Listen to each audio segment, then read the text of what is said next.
원인이 뚜렷하게 없는 혈소판 감소증을요, 특발성 혈소판 감소증이라고 합니다. 특발성 혈소판 감소증, 자가 면역 질환인 만큼 그냥 장기간 방치하지 마시고 적절한 치료 필요합니다. 혈소판의 주요 기능은 혈의 근고와 지혈 기능이죠. 이제 우리가 몸에 상처가 나면 자연스럽게 조금 후에 지혈이 됩니다. 이렇게 피를 멎게 해주는 것이 혈소판의 기능입니다. 혈소판의 정상 수치는 13만에서 40만 정도로 범위가 넓습니다. 이렇게 정상으로 보는 범위가 넓은데 이 범위를 벗어나서 혈소판 수치가 감소한 것을 혈소판 감소증이라고 정의합니다. 혈소판 감소증이 발생하는 기전은요, 혈소판의 생성이 제대로 되지 않거나 아니면 혈소판이 비장해서 파괴가 되는 것이 증가하는 것으로 크게 이렇게 나눌 수 있습니다. 이렇게 생성 부족이 되거나 아니면 파괴가 증가가 되는 원인은 여러 가지가 있을 수 있죠. 탈수가 됐다거나 아니면 비타민 B12 이런 것들이 부족됐다거나 아니면 백혈병, 간경화 아니면 항암제 같은 약물에 대한 반응으로 생성이 억제되거나 아니면 이제 여러 다른 자가 면역 질환 등에 의해 혈소판의 파괴가 증가하는 경우도 있는데 이처럼 원인이 있는 경우에는요, 그에 맞는 처치 기본으로 하게 됩니다. 반면에 이제 우리가 검사상 특별한 이상이 없는 혈소판 감소증을 특발성 혈소판 감소증이라고 합니다.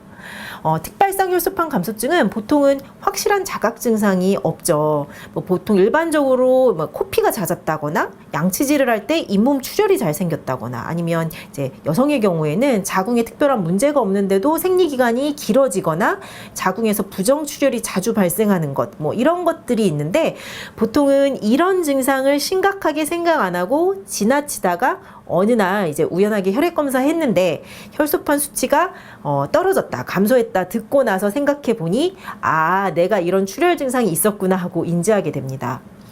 혈소판 감소증으로 인한 대표적인 증상에는 자반이 있죠. 그래서 이런 경우에는 특발성 혈소판 감소성 자반증, 보통 ITP라고 정의합니다.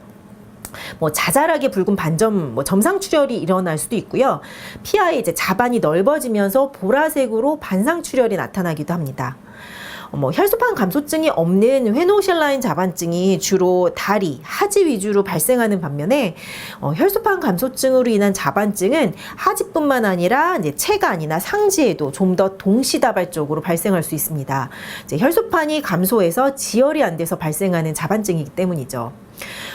특발성 혈소판 감소증의 기본적인 처치는 우선은 지켜보는 거죠.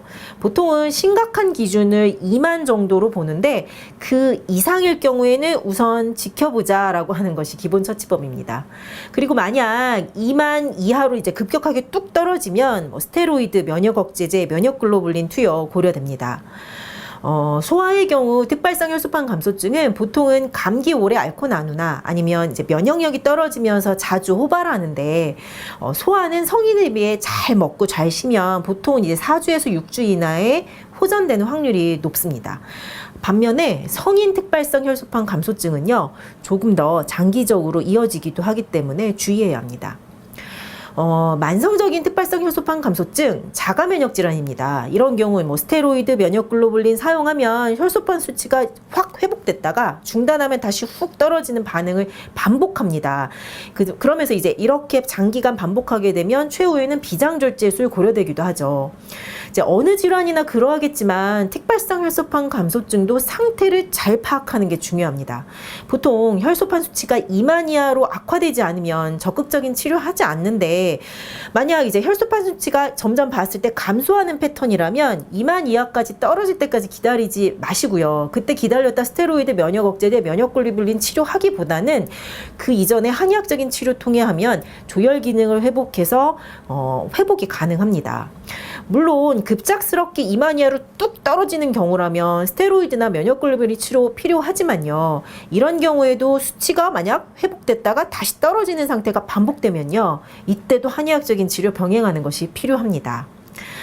또 한 가지 이제 혈소판 감소증 환자들 중에 이제 일부러 건강식 하신다고 싱겁게 드시는 경우가 종종 있는데 혈소판 감소증이 호발하는 체질적인 특징상 지나친 염분 제한은 좋지 않습니다. 혈소판 감소증 원인에 따라 기간에 따라 상태에 따라 예후 판정 잘해서요. 시기 놓치지 마시고 적절하게 한의학적인 치료 병행하는 것이 필요합니다.